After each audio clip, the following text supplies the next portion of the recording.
For those of you that eat grains in North America, this might have you reconsider.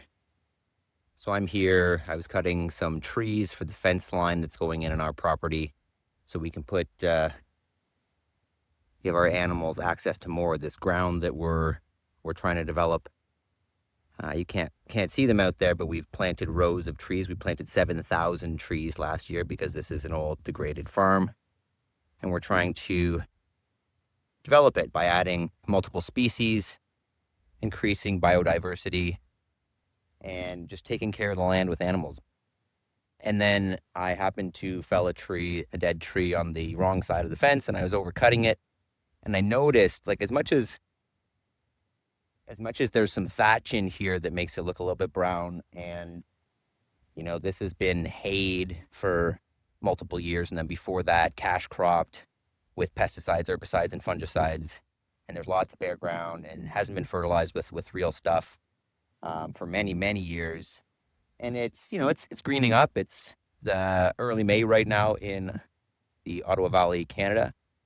And I was over here cutting the tree, and I noticed, like, what a stark difference. Look at that. There's no color at all. I mean, the brown is the color. But think about this.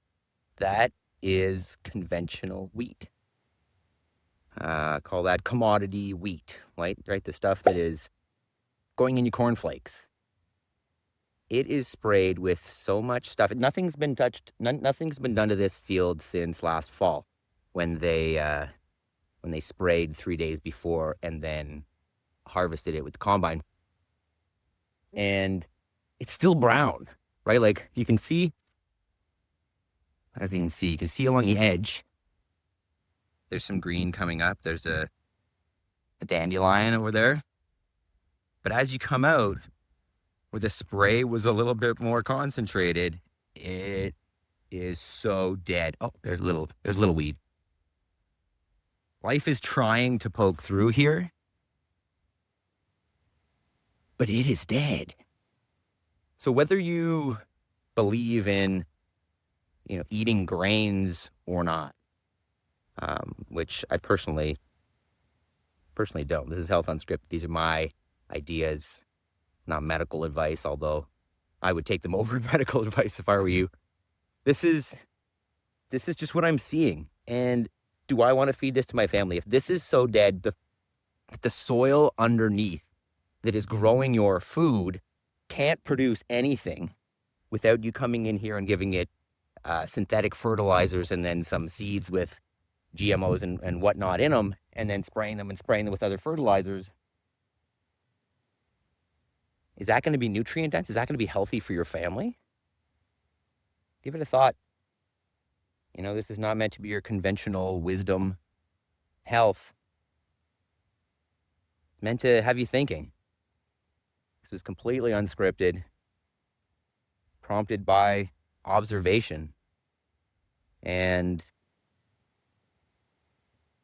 observation told me that this isn't right. I mean, every time this is tilled up, the soil washes down into our waterways, and that soil is dead. It is carrying those synthetic pesticides, fungicides, and herbicides with them into those waterways, creating dead zones in the water.